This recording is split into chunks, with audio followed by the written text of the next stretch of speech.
In this video, I am going to tell you how to hold the organs in the normal anatomical position. In the soft parts viva, the organs are kept. As soon as the examiner asks you to tell about a particular organ, it is important that you hold the organ in its normal anatomical position. And for that, the morphological knowledge is of the particular organ is also very important. So this is liver. And how do we hold liver in the normal anatomical position? I put either my index finger or forceps through the inferior vena cava. This is the inferior vena cava, and I put the forceps through the inferior vena cava and keep the forceps straight and hold the liver with my right hand along its inferior border, keeping my fingers anteriorly and my thumb posteriorly like this. Right? So this is how we hold the liver in the normal anatomical position. Holding it with my right hand suggests that this organ, this largest organ, belongs to the right side of the abdomen with its anterior surface anteriorly, right surface on the right side, superior surface and posterior inferior surface. So this is how we are going to hold liver in the normal anatomical position and then start talking about this organ. The second way I may demonstrate the second way also. I'll put my index finger through the inferior vena cava, which suggests that inferior vena cava and the hepatic veins which drain into it is the biggest support of the liver, is the main support of the liver which keeps this organ in its place. Another organ which is kept in the trays of the soft parts are these tubular organs.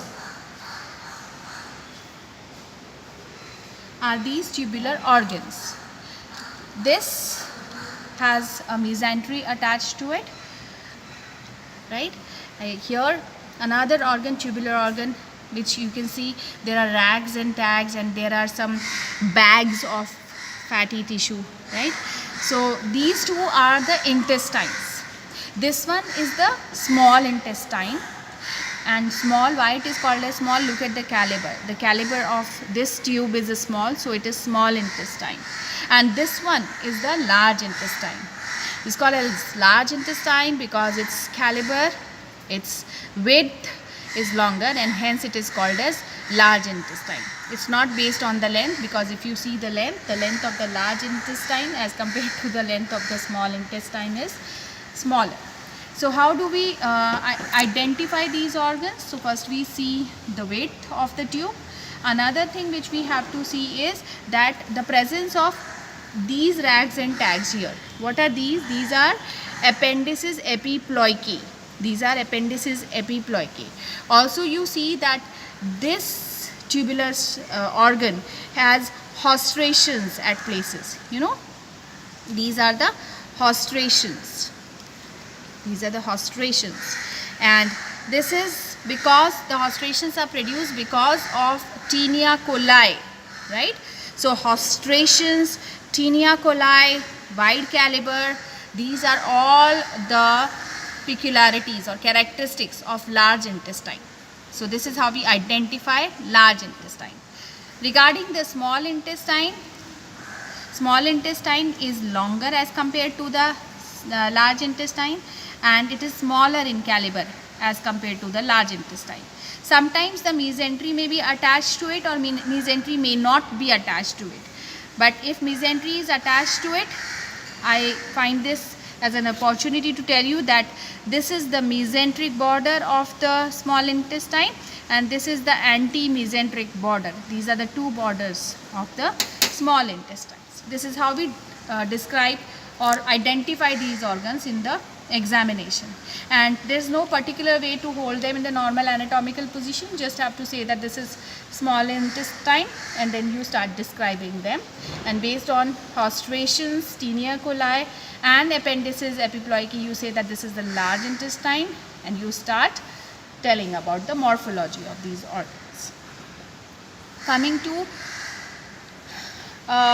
little difficult organ which you find very difficult to hold in the normal anatomical position. See, this is spleen, right? This is spleen. And how do you hold it in the normal anatomical position? You know that it has two ends, three borders and two surfaces. So two ends are identified as the posterior end. This is the posterior end, which actually looks like a end, and this is the anterior end, which doesn't look like a end. Instead, it looks like a rounded border. So these are the two ends. Posterior end will obviously remain posteriorly, anterior end will remain anteriorly. The diaphragmatic surface, which is smooth, will rest on your hand, because your hand is acting as a diaphragm. Left hand you will use, because spleen lies on the left side of the abdomen. So anterior end anteriorly, posterior end posteriorly, the diaphragmatic surface on the palm. And what we see here, this is the visceral surface. This visceral surface is divided into upper part and lower part by the intermediate border, which passes through the hilum of the spleen. This definitely suggests us that this is the superior border. Superior border is often notched, but notching is not the criteria, a dependable criteria or absolute criteria to hold it in the normal anatomical position. Sometimes the inferior border may also be notched. So this is the superior border, this is the inferior border, and this is the large concave visceral surface which will remain superiorly and anteriorly. This is the absolute criteria to hold the spleen in the normal anatomical position. This is the inferior border. And this is the antero-inferior visceral surface. So this is how, and how do we hold the spleen? In our left hand. और left hand को हमने कैसा कर रखा है? हमने along the axis of the 10th rib हमने उसे टिल्ट किया हुआ है. जैसे लक्ष्मी माता जो पैसे झड़ाती है ना, वैसा कुछ पोजीशन है ये. कीपिंग अवर पाम एंटीरियरली. अब यहीं पर ही मैं इसको स्टिक कर दूंगी spleen को. And this is how we hold the spleen in the normal anatomical position. We don't hold it like this, we don't hold it like this, we don't hold it like this. This is how. Similar to just the Lakshmi Mata, right? So once again I will tell you, this is the posterior end, this is the anterior end, superior border, intermediate border, inferior border. Antero-superior surface is concave and larger. This should be the basis of holding spleen in the normal anatomical position. Now coming to kidneys. Kidneys and more kidneys, right? So these are the kidneys. How do we hold kidney in the normal anatomical position? You are given the organ, you are asked to hold the organ.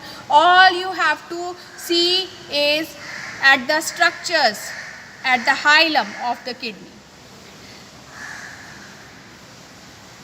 Let us see the structures at the hilum of the kidney. If you see the structures at the hilum of the kidney, you will realize that there are three tubular structures. Okay, 1, 2 and 3. Three tubular structures. This kidney is open. It will be convenient if I hold a kidney which is not cut open. Okay, let me show you a better specimen. So this kidney, okay, let me use this kidney only. Alright, so here we have three tubular structures, out of which one of these tubular structure will be directed inferiorly. It will be tubular and it will be directed towards the inferior pole of the kidney. And how do we know that?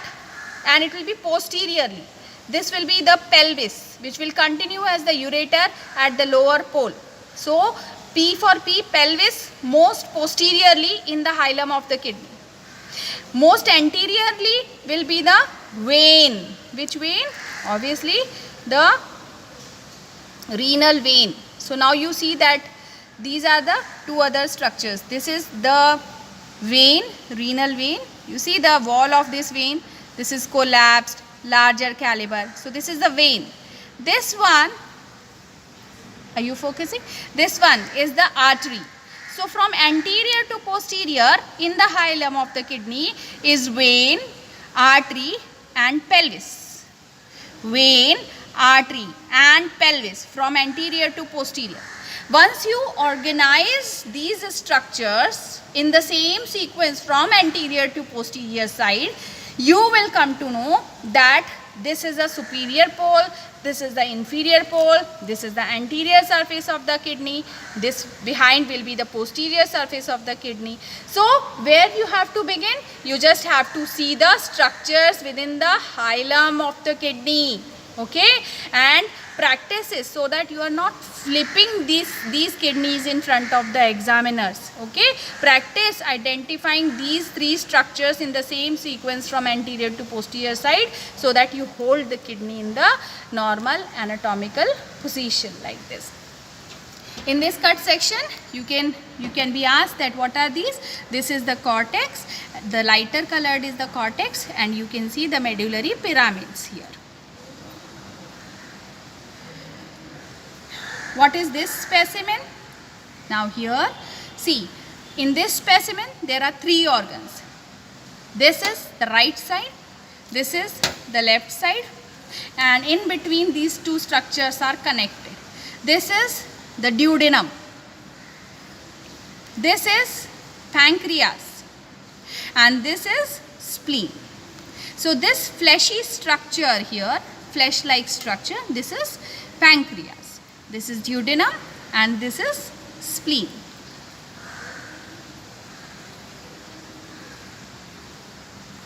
Now coming to a very commonly asked organ, and that is stomach.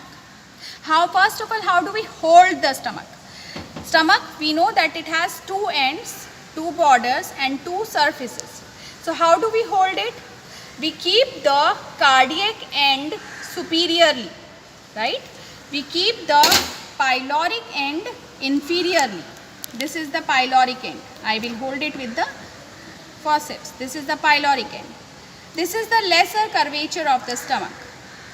And this one is the greater curvature of the stomach. I keep the greater curvature of the stomach towards the left side.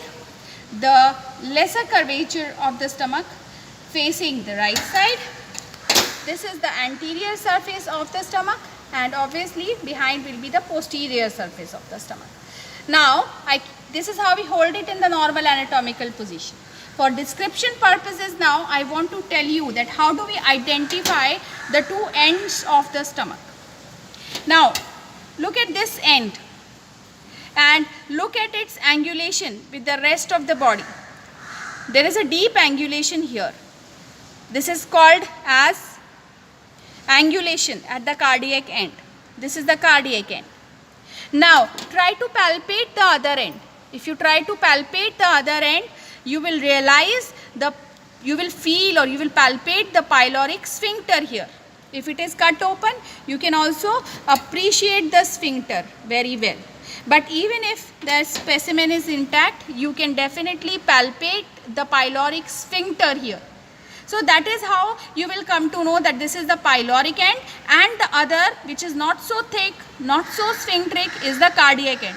And then hold the ends like this with the cardiac end superiorly and more towards the left side, and the pyloric end inferiorly. This is how we hold the specimen of stomach. Coming to the specimen of testis. Now testis, you will have to hold the testis in such a way that the superior pole is superiorly, the inferior pole is inferiorly, and the superior pole is superiorly, the inferior pole is inferiorly, and this is the sulcus. This is the sulcus of epididymis, right? This one is epididymis, this one is testis proper, and this is the sulcus of epididymis. The sulcus of epididymis should be facing posterolaterally, right? So this is how we hold it. So this is the testis of right side. Alright, let us see another one, right?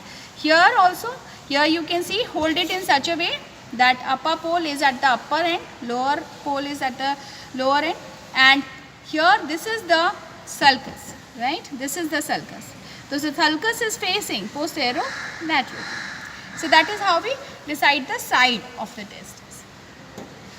Coming to another specimen, this is the specimen of the uterus and the ovaries. What all you can observe here, and how do we hold it in the normal anatomical position? See, you can observe the broad ligament. And now I keep it down. I show you that this is the fundus of the uterus. This is the anterior surface of the uterus. But how do we identify? This is the broad ligament of the uterus. Whenever the specimen of uterus is there along with the ovaries, remember that ovaries, they lie in the posterior part of the broad ligament. So we cannot hold this specimen like this. When the ovaries are there, the ovaries should be kept posteriorly in the normal anatomical position. So hold the specimen with its broad ligament, keeping the ovaries posteriorly. So this is how we hold, and this is the uterus, the fundus of the uterus, the body of the uterus. This is the broad ligament. These are the ovaries, and these are the fallopian tubes. Thank you. And now, how to identify bladders, right? Now bladder will be either a male bladder with the prostate or a female bladder. Female bladder will be more or less flat. It will be having these ureters at the superolateral ends, right? And it will be like this bag of muscle. And male, in case of male ureter, what will be the identifying features? The identifying features will be the presence of the seminal vesicles, ejaculatory ducts, and the ureters. So this is the superior surface, right? On the posterior surface, that is the base, superiorly, there will be these structures, that is seminal vesicles, vas deferens, and ejaculatory ducts, and the ureters here. And inferiorly at the neck, there will be prostate, this hard prostate. Thank you.